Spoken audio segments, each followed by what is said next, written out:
Muy bien, ahora su Biblia, vamos a mantener nuestra serie de mensajes que lo hacemos cada 15 días.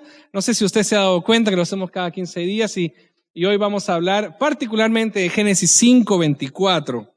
5:24, hoy vamos a hablar sobre la historia de Enoc. Historia, digo, siendo muy generoso, porque en verdad hay muy pocas cosas sobre Enoc en la Biblia. Hoy vamos a hablar sobre eso, pero permítame leer solamente este versículo. Génesis 5:24, que dice: caminó pues Enoc con Dios y desapareció porque le llevó Dios. Larga historia la de Enoc, ¿o no?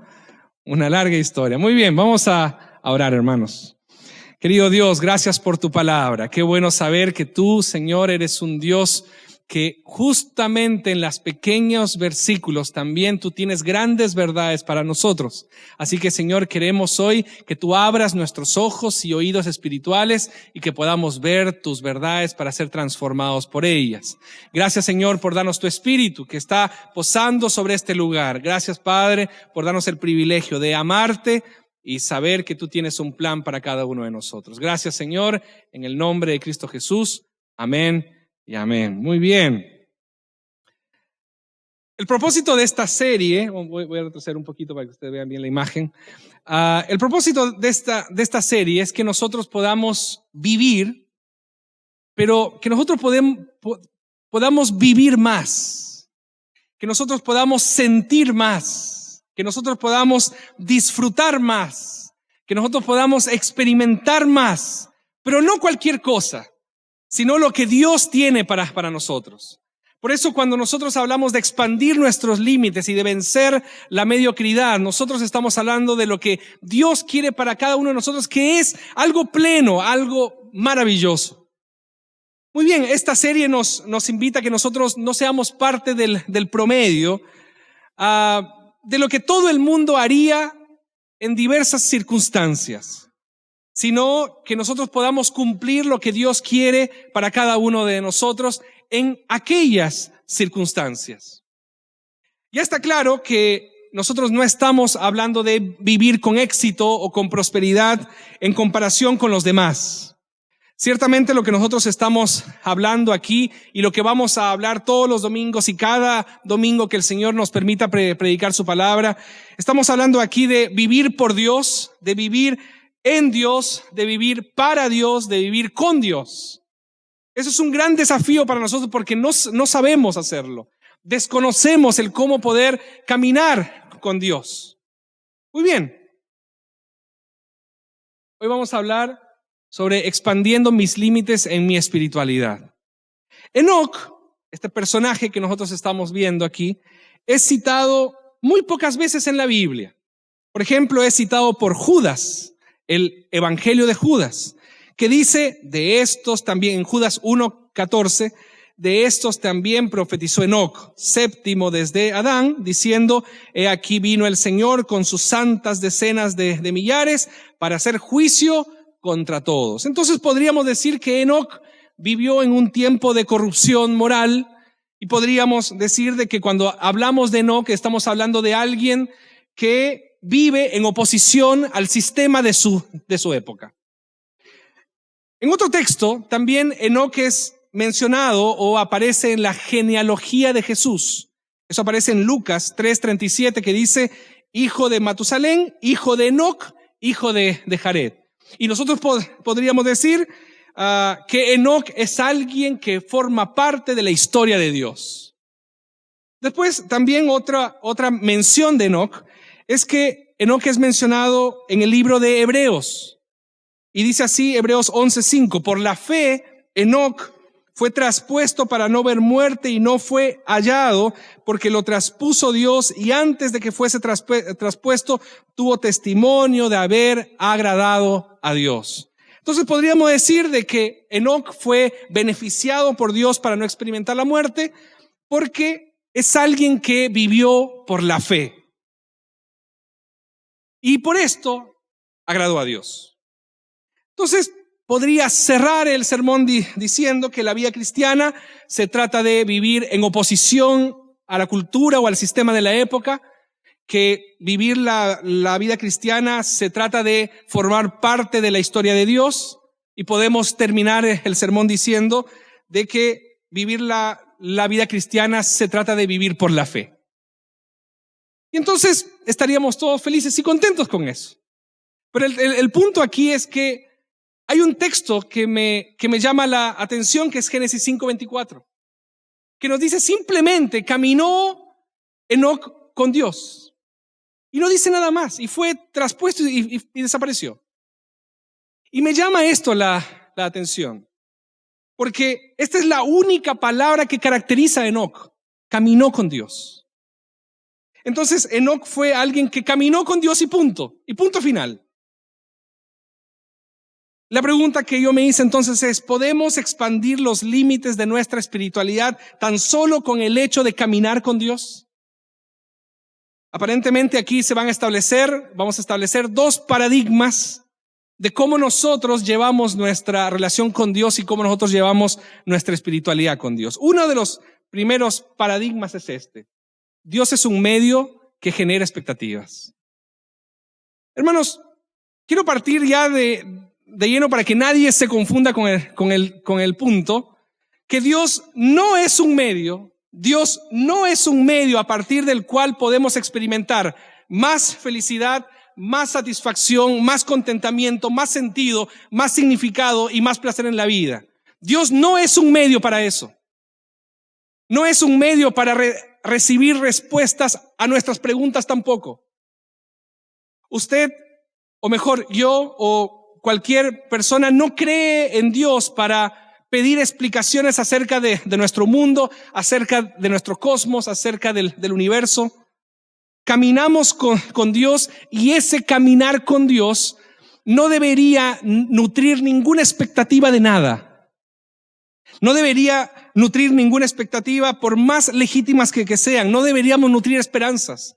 No deberíamos nutrir sueños. No deberíamos nutrir realizaciones. Porque si Dios es un medio, entonces Dios se convierte en un ídolo. Dios es un fin en sí mismo. Dios no es un medio, ni tampoco es el medio para llegar a ningún lugar. Porque Él es el lugar. Dios es el lugar. Dios es nuestra adoración. Y cuando llegamos a Él, no hay nada más. Cuando llegamos a Dios no hay nada más. Él no es un medio para llegar a otro lugar. Cuando llegamos a Dios no hay nada más. De hecho, Jesús nos advierte y nos lo dice en nuestra cara. Nos dice: y esta es la vida eterna, que te conozcan a ti. Y esta es la vida eterna, que te conozcan a ti, el único Dios verdadero, y a Jesucristo, a quien has enviado. Punto. ¿Pero hay algo más? No hay nada más. Es eso. Entonces, ¿qué es lo que Dios espera de nosotros? Yo me arriesgaría a decir que lo que Dios espera de nosotros es nada. Porque lo que Dios espera de nosotros es que simplemente caminemos con Él, que nos alegremos en Él, que nos gocemos en Él.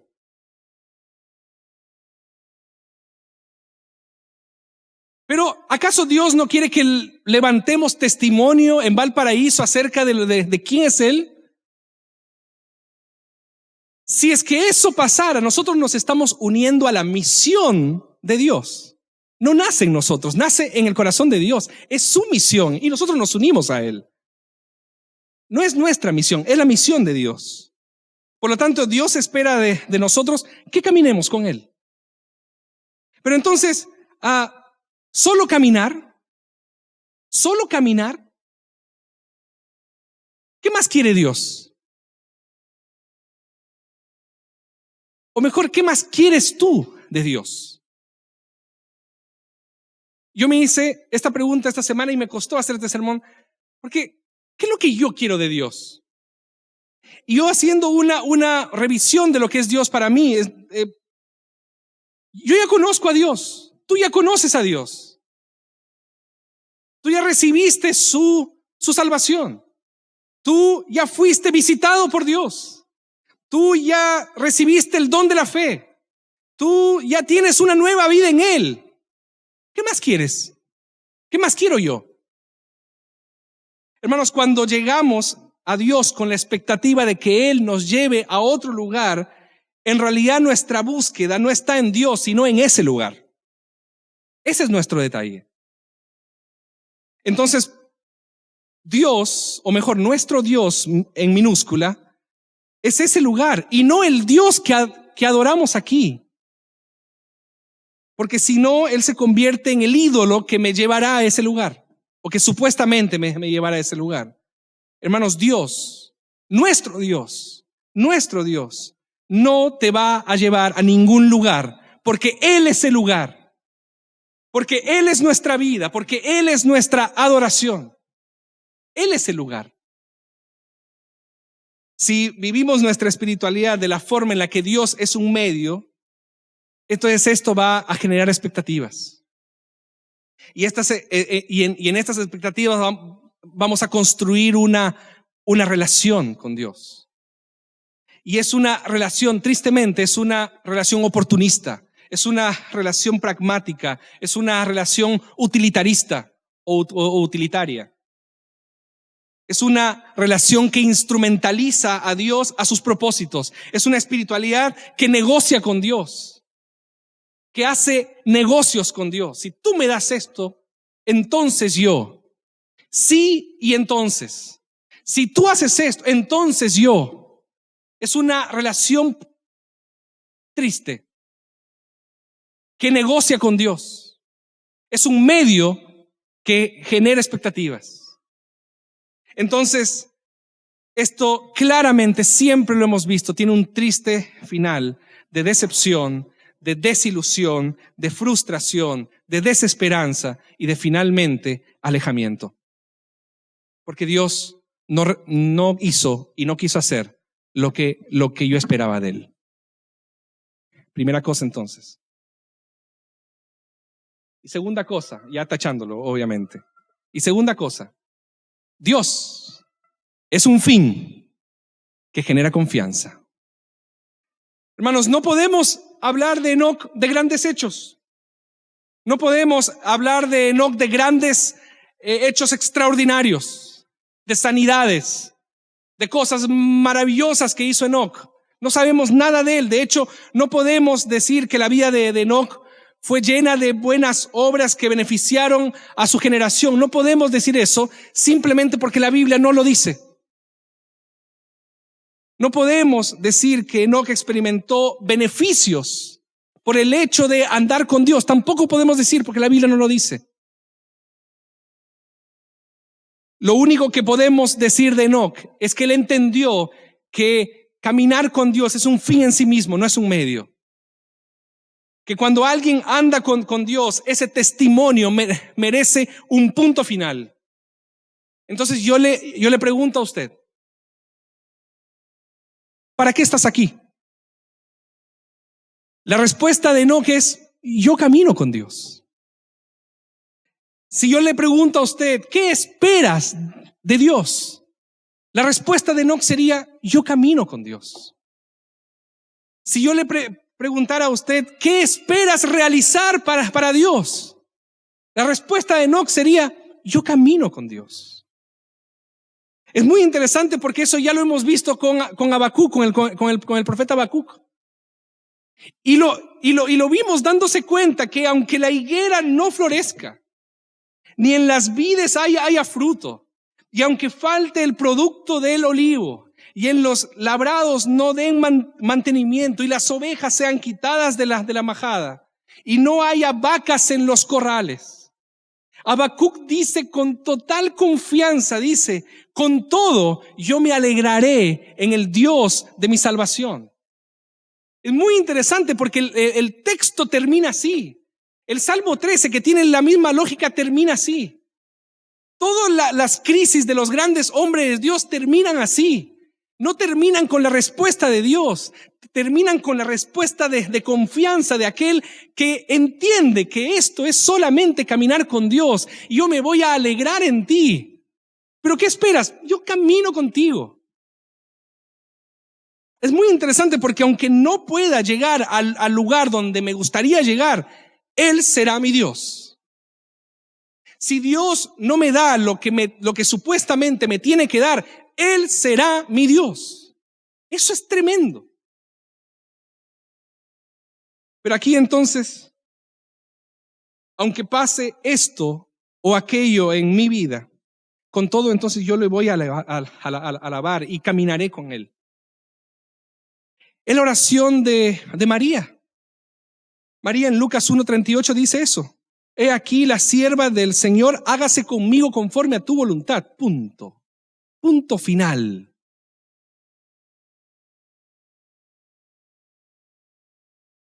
Pero eso me generó un problema existencial.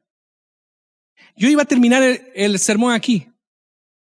Dije, no, esto me genera un problema a mí. Porque es así como lo estoy pensando, entonces eso me deshumaniza. ¿Por qué, hermanos? Porque aquí yo veo un problema. Si nos arrodillamos delante de Dios y le decimos, Señor, yo no pienso nada, yo no quiero nada, yo no entiendo nada, así que se haga solamente tu voluntad, eso me deshumaniza. Porque nos transformamos en robots, nos transformamos en marionetas, nos transformamos en muñecos. Pero caminar con Dios es aprender a vivir como Dios, o mejor, aprender a vivir con Dios como un fin en sí mismo. Y la forma de hacerlo, hermanos, es ser honestos, es ser transparentes, es ser nosotros mismos. ¿Cuánto nos falta a nosotros ser nosotros mismos delante de Dios? Una vez, no pasó en esta iglesia para que nadie se persiga, por favor, pasó en otra iglesia. Yo fui a orar con una hermana. Tampoco puedo decir de qué iglesia es porque están grabando, ¿ya? Así que una hermana.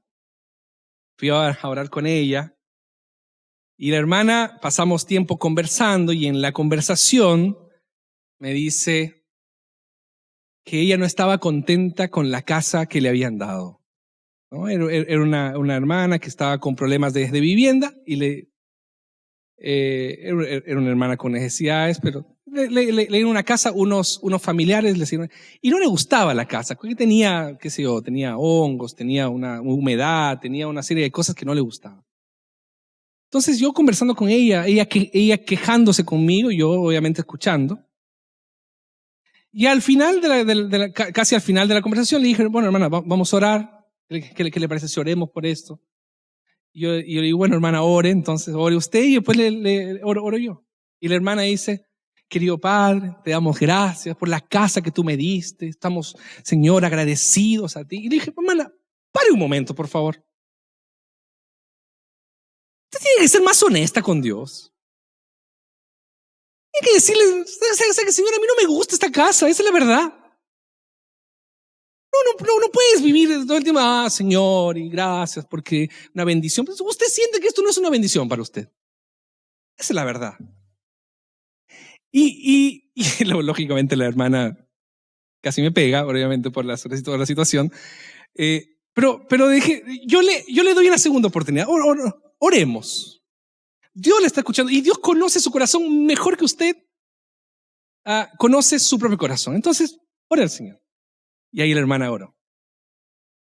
Señor, con mucho miedo. Señor, no me gusta la casa que me dieron. Señor, tiene hongos. Señor, esta casa es húmeda, Señor. Y yo siento que la verdad fuiste no muy generoso conmigo en esta vez. Pero Señor, yo te alabo, yo te doy gracias. Ok, vamos bien, hermana, le decía yo. Después al final le dije, hermana, vamos bien. Hermanos, Dios nos creó a su imagen como seres pensantes, como seres libres, como seres con sentimientos, con emociones, con deseos, con sueños, con frustraciones, con dolor, con tristeza, con alegría. Pero Dios nos creó como seres humanos enteros, no como amebas, no como marionetas. Hermanos, Él nos formó con los atributos que Él mismo tiene en su personalidad y en su carácter. Y la razón por la que Él compartió con nosotros esos atributos es para que nosotros podamos desarrollar una relación, una caminata, una jornada de amor. No hay posibilidad de que nosotros podamos caminar con Él si no entendemos de que nosotros tenemos los atributos que Dios tiene. Seres pensantes, seres que tienen emociones, sueños, deseos de realización. Y tenemos que ser honestos con Dios. La vida de Enoc entonces nos enseña que debemos andar con Dios como un fin, porque eso va a generar una relación de confianza. Enoc caminó con Dios. Y es muy interesante que pocos versículos, pocos capítulos después, en Génesis 17:1 le dice lo mismo a Abraham: camina con Dios y sé perfecto. Y a mí me gustó porque completa la idea. ¿Qué significa esto? Camina con Dios, pero sé perfecto. ¿Qué significa ser perfecto? Es ser entero, es ser completo en nuestra relación con Él. Ojo, con la completa seguridad de que Dios nunca se apartará de nosotros. Con la completa seguridad de que estamos en el lugar más seguro del mundo. De que Dios no es un medio para llegar a un lugar. Dios es el lugar, y es el lugar más seguro del mundo, donde yo puedo descansar y puedo decir: sí, Señor, me molesta esto. Y Dios abrazarme con paciencia y ese cariño y amor de Padre. Y decirme: yo te entiendo, Caleb. Yo entiendo que estés frustrado. Yo entiendo que estés triste. Yo entiendo que estés enojado. Pero camina conmigo. Camina, sigue caminando conmigo. Porque te vas a dar cuenta que solamente en mí puedes encontrar plenitud. Ser entero, ser completo en nuestra relación con Él, con la completa seguridad de que Dios nunca se apartará de nuestro lado. ¿Recuerda el texto famoso? Nada ni nadie nos podrá separar del amor de Dios que es en Cristo Jesús. Entonces es una confianza tal, hermanos. Es una caminata, es una jornada de amor en la que yo puedo traer a Dios mi gratitud y mi frustración. Que yo puedo caminar con Dios y traer delante de Él mi amor y mis contradicciones. Yo puedo traer delante de Dios mi fe y mis dudas. Que yo puedo traer delante de Dios lo que yo soy enteramente, íntegramente. Porque caminar con Dios nos permite ser nosotros mismos en el lugar más seguro del mundo. Es ser nosotros mismos en el lugar más seguro del mundo. Y es algo maravilloso porque Dios hace que nosotros expandamos las posibilidades de nuestra espiritualidad de esta manera. Porque entonces Dios quiere que nosotros seamos más felices. Dios quiere que nosotros seamos más enteros, más completos, más plenos. No con la sugerencia nuestra, decir: si tú me das esto, entonces yo, qué reduccionismo, qué poca cosa, qué mediocridad. Si tú me das esto, entonces yo, en vez de decirle: Señor, yo sé que tú quieres lo mejor para mí, estoy en el lugar más seguro del mundo, quiero caminar contigo. Aunque la higuera no florezca, aunque no haya más nada, yo sigo caminando contigo. Yo me sigo alegrando en ti. ¿Qué esperas de mí? Yo camino contigo. ¿Quieres alguna explicación? Yo camino contigo. Cuando camino con Dios, yo le puedo decir con confianza: con todo, yo me alegraré en el Dios de mi salvación. ¿Cuál es la conclusión? Entonces tenemos dos opciones. No hay más opciones para nuestra espiritualidad. Son dos opciones. O Dios es un medio para llegar a algún lugar, o Dios es un fin en sí mismo, el lugar más seguro del mundo. Tengo dos alternativas. Tengo dos alternativas para nuestra espiritualidad. Y esto no se trata de ser de una denominación o de otra. Esto es transversal. Todos los que somos religiosos sufrimos de esto, de esta ambivalencia en nuestra espiritualidad. Son pocos los que han conseguido, hermanos, poder disfrutar a Dios. Son pocos los que han conseguido poder disfrutar a Dios en plenitud. Yo quiero que esta iglesia pueda ser ese tipo de iglesia, que cuando vengan las personas, yo quiero esa alegría, no porque tengamos cosas, sino porque nos alegramos en Dios. Esa es nuestra verdadera adoración, esa debería ser nuestra verdadera espiritualidad. Dios no es un medio que genere expectativas, porque si no nuestra oración sería: Señor, hágase mi voluntad. Dios es un fin que genera confianza, porque mi oración, la que me enseñó Jesús, es: Señor, hágase tu voluntad en el cielo como en la tierra. ¿Y por qué yo puedo creer en Dios? Para cerrar esto, ¿por qué yo puedo creer en Dios? Porque confío en su carácter, no confío en sus promesas. Si Él me da sus promesas, Señor, eso es lo que tú quieres para mí. Pero yo confío en tu carácter. Yo confío que lo que tú quieres para mí es lo mejor. Yo confío en tu carácter, en tu amor, en tu justicia, en tu voluntad que es buena, perfecta y agradable. Para muchos de nosotros, esto hoy lo entendemos, lo comprendemos. Pero tal vez hace parte de la preparación que el Señor tiene para nuestras vidas. Tiempo de abundancia, tiempo de escasez, como decía el apóstol Pablo, pero todo lo puedo en Cristo que me fortalece. Pero tal vez para familias de nuestra iglesia, con respecto al incendio, tal vez este es el mejor momento para decir: Señor, yo camino contigo. ¿Qué espero de ti? Yo camino contigo. Hermanos, que como iglesia podamos como un solo cuerpo decirle a Dios eso. Cuando Dios nos pregunte a nosotros para el 2014, ¿qué es lo que esperan de mí? Que nosotros podamos decirle: Señor, nosotros nos alegramos en ti y nosotros caminamos contigo. Caminamos contigo y que se haga, Señor, siempre tu voluntad en nuestra vida. Que el Señor nos bendiga. Oramos.